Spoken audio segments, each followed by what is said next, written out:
بسم الله الرحمن الرحيم، والصلاة والسلام على أشرف المرسلين. قرب رمضان، وكل عام كي يقرب رمضان نبدأ بالتحضيرات. أعاده الله علينا باليمن والبركات، لا فاقدين ولا مفقودين إن شاء الله. ومع كل عام يقرب رمضان نبدأ بالتهيئات للشهر الفضيل. أول شيء نحضروه وهي التوابل اللي تسمى براس الحانوت. احنا عندنا في شمال الصحراء نقولوا الكروية أو راس الحانوت، كل واحد كيفاش يقول. الكروية على أساس لأن التابل الأول فيها هي الكروية، ومن بعد التوابل الأخرى.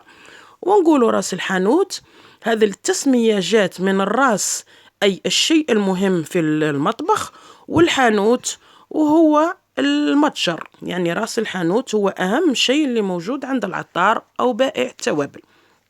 المهم عندنا رايحين نبداو إن شاء الله بتعريف بالمواد اللي نستعملوها في الكروية أو في راس الحانوت.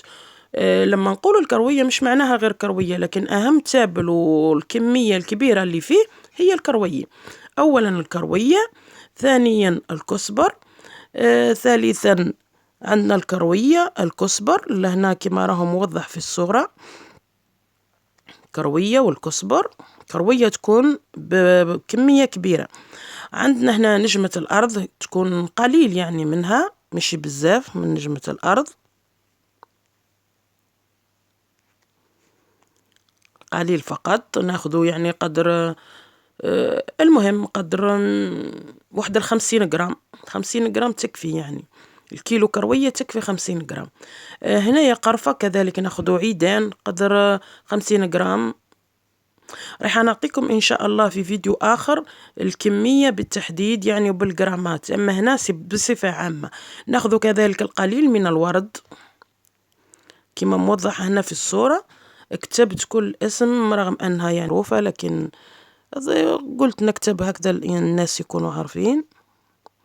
عندنا هذا العصفر اللي هو يشبه الزعفران وتقريبا نفس المكونات، بما أن الزعفران ثمنه غليل، لكن العصفر متوفر عندنا في الجزائر بكميات كبيرة تبارك الله، ممكن نستعمله، يعطي اللون ويعطي كل شيء.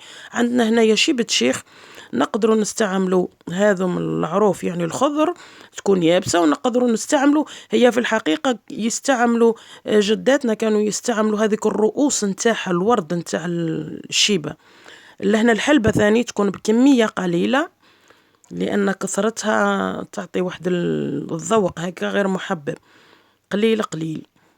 كما قلت في الفيديو الجاي إن شاء الله راح نعطيك يعني المقادير.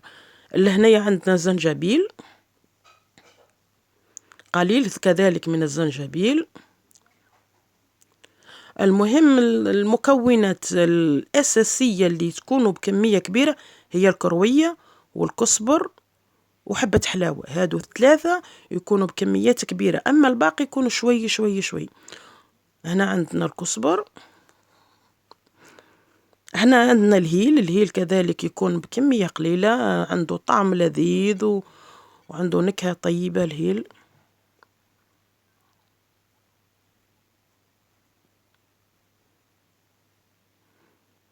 هنا عندنا جوزة الطيب، جوزة الطيب كذلك حبة ولا 2 في الكيلو يعني تكفي، يعني لازم شوي، مش لازم تكون الذوق نتاع أو البنة نتاع التوابل الأخرى. يعني الحاجة اللي تكون بزاف هي كما قلت الكزبر والكروية وحبة حلاوة. هنا عندي قرنفل كذلك، حبيبات قرنفل فقط مش بزاف، مجرد حبات يكفو.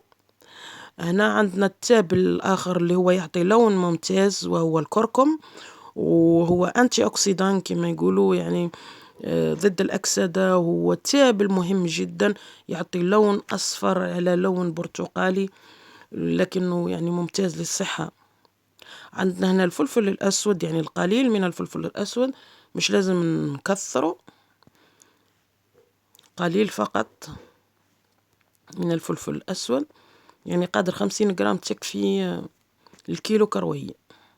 هنا عندنا القنطس، والقنطس هو احنا نستعملوه في شمال الصحراء، خاصة الولايات الشمالية للصحراء، منها بسكرة، الواد، المغير توغورت نستعملوه بكثرة بكثرة بكثرة في أكلاتنا التقليدية.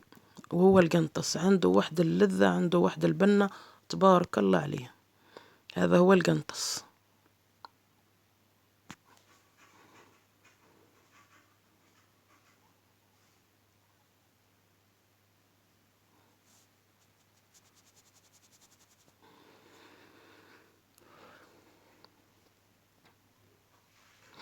عندنا هنا المكون الآخر وهو البسباس. البسباس أو الشمر كما يسموه البعض، مهم جدا كذلك، وعنده بنة يعطيها للتوابل روعة روعة روعة.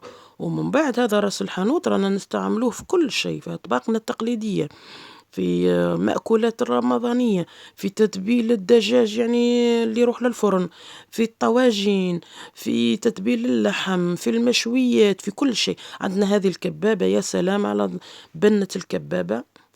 عندنا هنا هذا رأس الحانوت هكذا. هذا بعد ما نجملوه كل المكونات ونقوهم، وكاين اللي يغسل الكروية وحبة حلاوة يغسلوهم مليح ويخلوهم يشيحوا، ومن بعد يطحنوهم، ومن بعد نستعملوهم هكذا، مش لازم يدخلهم الهواء.